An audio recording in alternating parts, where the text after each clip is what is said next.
tell me your side of the story. I'll listen to it. You need to calm down. You agree to speak to me after I read your rights. I will listen to your side of the story.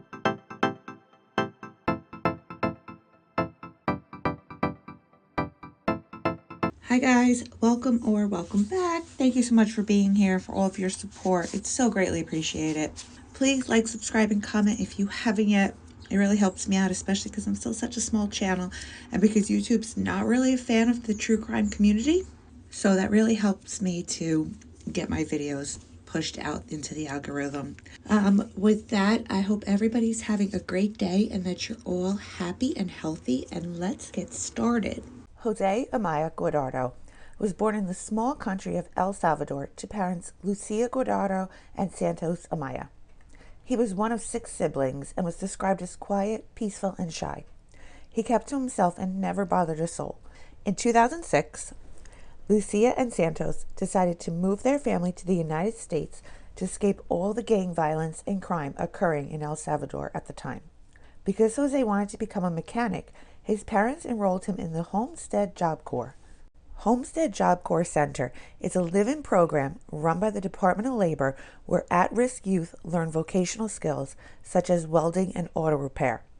So this was the perfect place for the 17-year-old wannabe mechanic. He would also sell ice cream at a flea market to help his family make ends meet. A few days before the crime, the 4 teens, Kahim, Christian, Jonathan, and Desiree, dug a hole and hid a machete. Jose had started the Job Corps school a few months before the murder. His father, Santos, said that he had no idea the school took in students with criminal records before he allowed his son to attend, saying, "When you go there, they only show you the good. They don't show you the ugly." His mother, Lucia, said, "I brought my son from there because they were killing people. I never imagined they would do something like that to my son here." And this teen was studying to be a mechanic at Homestead Job Corps, and at this point, this murder really is a mystery, but what we do know is that he was found dead by his own brother. A few hours after getting dropped off at Homestead Job Corps Center on June 28th, Jose Guardado called his mom and asked for permission to leave campus and buy a snack. That's the last time Lucia Guardado spoke to her son. The family searched day and night for the 17-year-old, and it wasn't until Wednesday, 3 days later, that Guardado's brother made a deadly discovery. I started digging. I didn't find anything on the middle, so I started digging on the bottom part, and I see 2 foot facing down. The victim's brother found the body in a wooded area near the Homestead Job Corps Center and says he knew it was Jose because of his socks. I feel happy because I knew that I found him, that he was not going to be alone in there. Guardado's family also saw burnt wood covering the buried body. They are unsure who could have killed their loved one in such a gruesome manner, but they are begging for answers. The only thing is I'm wishing is that they get those persons, because that's not fair for my little brother that they kill it that way. The Miami-Dade school is located in a remote area that's surrounded by wooded areas with small roads that lead into the woods, but nowhere else. June 28th, 2015. 18-year-old Jonathan Lucas, 19-year-old Christian Collin, 18-year-old Desiree Strickland, and 20-year-old Kahim Arbello lure Jose into the wooded area. Shallow grave where a teen lost his life. And tonight, for the first time, an inside look at the place where prosecutors say the 17-year-old in a federal job training program was allegedly killed by his own classmates. Now, this is a crime so brutal, it shocked South Florida. It's hard to even discuss it. Police say this victim was hacked with a machete and made to lie in a grave in his final moments. Tonight, NBC6 investigator Willard Shepard is able to show us where it all unfolded. He's in Miami with the exclusive details. Jose Amaya Guardado. His family says he was a quiet teen trying to better himself at the Jobs Corps program. But prosecutors say it was here at this shallow grave in southwest Miami-Dade where his life came to a tragic end. Detectives say 18 months ago, the then teenagers charged with killing Guardado spent time to dig the grave, lure him to the area, and with him subdued, made Guardado lie down here. This, the last thing he saw. It's really hard because my brother was like, was an honest kid. NBC6 also obtained photos showing two of those charged, John Lucas and the alleged ringleader, Kahim Arabello, shortly after police grabbed them, both showing their hands to the police photographer. Detectives looking for marks on their hands as police say Guardado was killed with a machete. The photos from the wooded area showing the tree branches sliced in multiple locations. Police say those charged got rid of the weapon. Also, here is a place where detectives say the killers tried to cover their tracks by burning the clothes Guardado was wearing. Police say the teens also set their own clothes on fire. A green cigarette lighter also found here. But this glove was found too, and so was this sock, both providing clues. Guardado's brother was the one who found him here. Every day, every night, every time I'm working, I cannot think about it.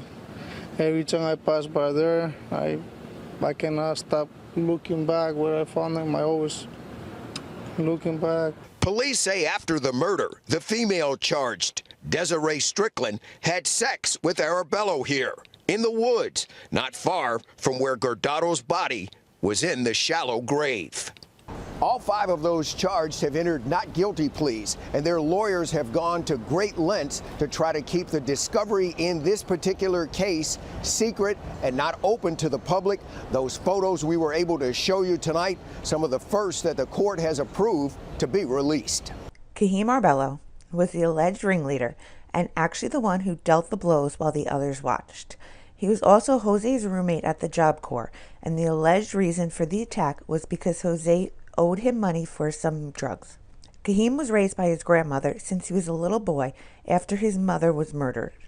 Well, Joanne, we spoke to the grandmother of Kahim Arabello, and Arabello, according to the victim's family, was the victim's roommate. Arbello's grandmother tells us she is simply in shock and can't believe what her grandson is accused of. Kahim Arabello remained silent in court today as his attorney entered a not guilty plea on his behalf. Arabello is accused of killing fellow Job Corps student Amaya Guardado in June. An arrest affidavit shows Arabello and 3 others planned to kill the victim 2 weeks in advance, and also states Arabello was the one who actually carried out the vicious machete attacks. I can't even wrap my mind around it. This is Kahim Arabello's grandmother, who raised him after his mother died when he was a young boy. She says she simply can't believe her grandson would commit such a terrible crime, specifically because his own mother was murdered. As a grandmother, there's no words to say about, I can't describe my feelings, just despair for us and for that family. After carrying out the alleged machete attacks until the victim's face, quote, caved in, the affidavit states the group buried Amaya Guardado in a hole they dug up. 2 of the suspects later stayed behind and had sex in the woods. We don't understand it.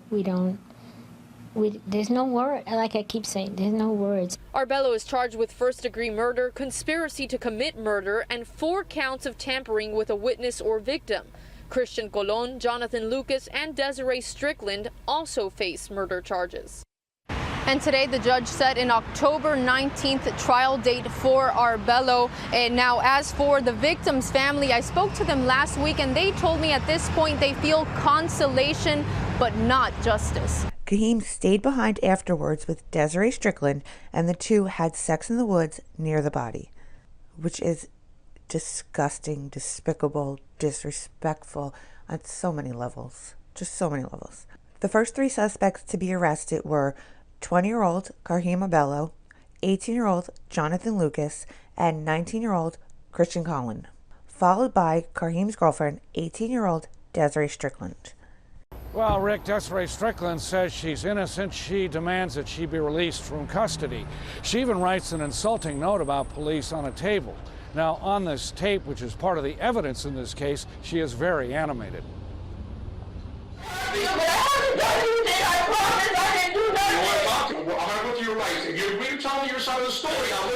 A Miami-Dade police detective responds to an upset and angry 19-year-old Desiree Strickland. She insists she had nothing to do with the horrific murder in June of 2015 of 17-year-old Amaya Guardado. During her interrogation, she cries out nonstop. All right, listen, all I want to know what you were involved in. I didn't do anything. Listen, you need to calm down. If you agree to speak to me after I read your rights, I will listen to your side of the story. Miami-Dade police say Guardado was hacked to death with a machete and found buried in a grave in a wooded area of Homestead. I didn't do anything, no. You want to talk to me or no? Yes, but I didn't do nothing. Detectives say Strickland and 3 other young men conspired to murder Guardado, who they knew was a student at a school for at-risk youth, the Homestead Job Corps. Police say Strickland's boyfriend, Kahim Arbello, was the ringleader and a suspected drug dealer. In an arrest report, Strickland had claimed she walked away during the early part of the attack that was finished by Arbello.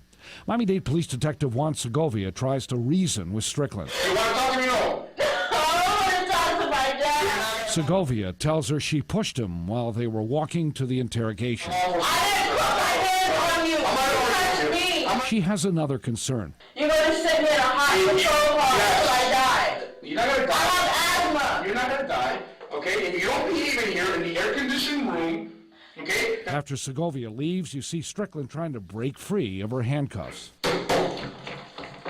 The tape also shows Strickland removing screws from an electrical outlet and using them to try to pick open her handcuffs. She also scratches the word on a table, MPD, go to hell. Now, police say that Strickland's 3 co-defendants have all confessed. They're all charged with first-degree murder. They say this homicide was triggered by a debt owed to Strickland's boyfriend. The girl went before a judge this morning to face first-degree murder charges, but she appeared absolutely bored and uninterested in court.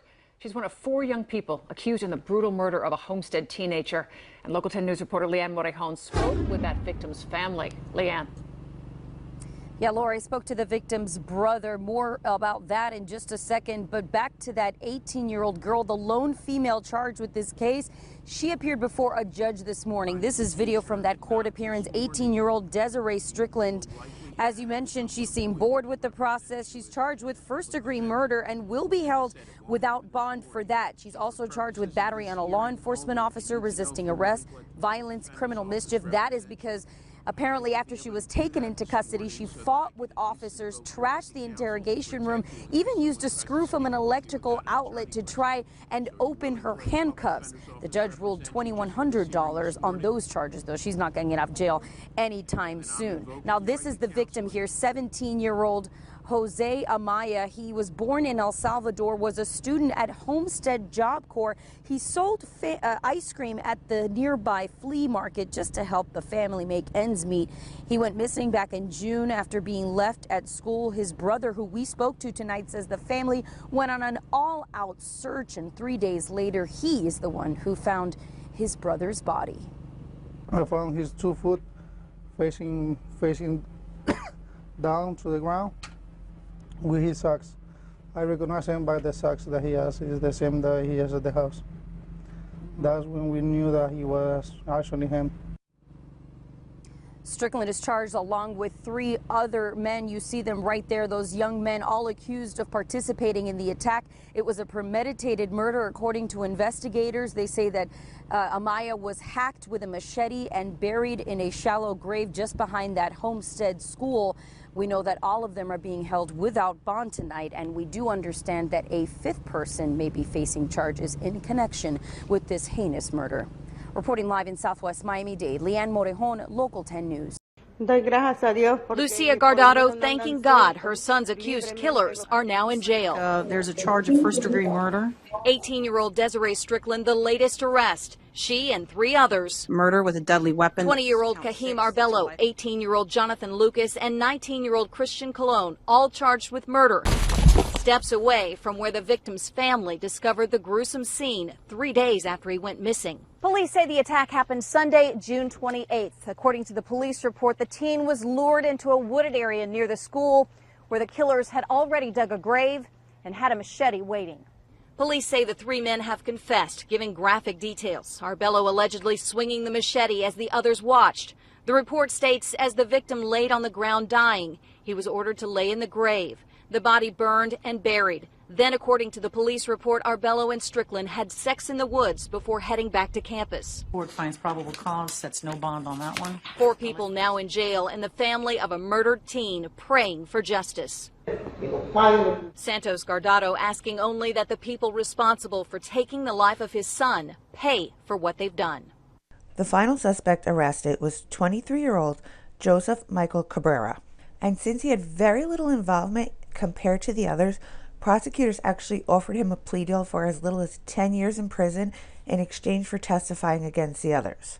Joseph refused the deal and chose to go down with his friends instead. 5th suspect was arrested in St. Louis, Missouri. He will soon be brought over to Miami. Now, at this time, it's unclear what his alleged involvement was in the crime, and that's because most of the suspects have sealed arrest warrants.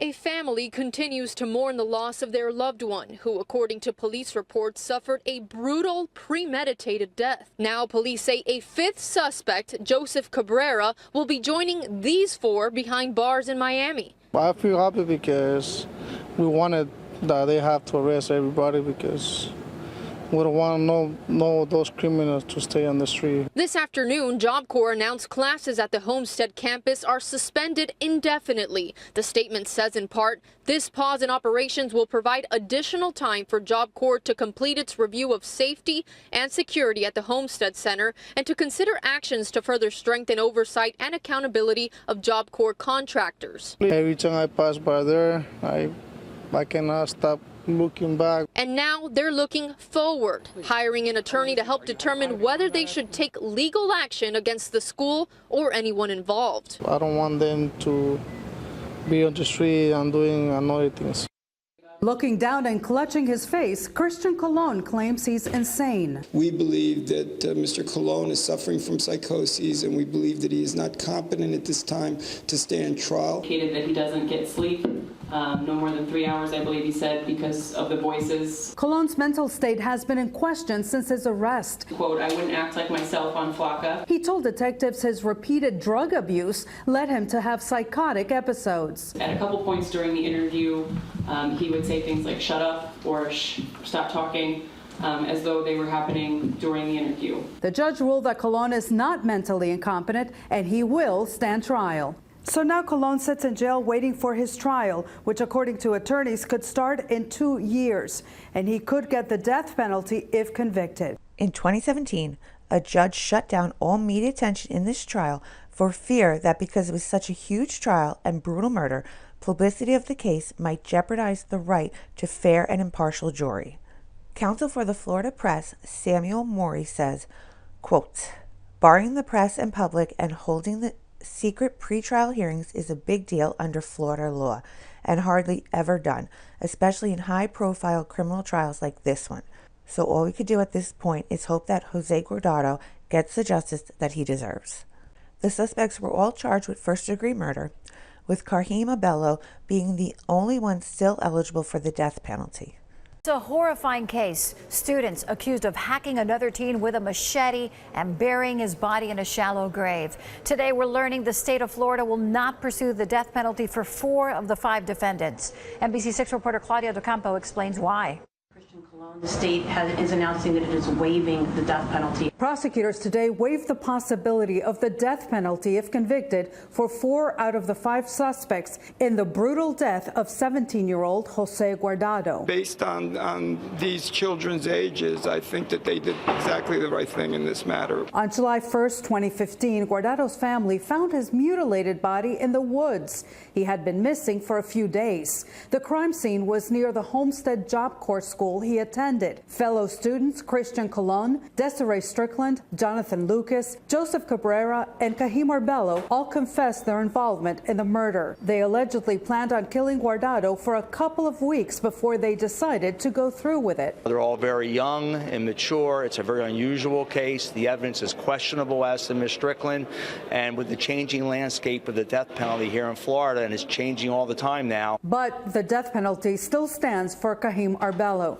Detectives believe he was the one who hacked the victim to death with a machete while the other suspects watched. Even though 4 out of the 5 defendants will avoid death, they won't avoid spending the rest of their lives in prison if convicted of first-degree murder. Okay, guys, if you're still here, thank you. I appreciate it. I'm sorry this was a short one. I'm sorry if I left you hanging. I actually got left hanging also ever since the judge put the kibosh on anything being released, so I don't really know what's happening. I don't know if we're ever going to know what happened, but I digress. Let me know what you thought in the comments. I do want to know, do you think that they all should have gotten the death penalty? Do you think that none of them should have got the death penalty? I want to know what you're thinking. So leave me a like, leave me a comment. Please subscribe if you haven't yet. And if you have any suggestions, please leave me more suggestions because I really appreciate it. It actually really helps me out. And until next time, guys, thank you.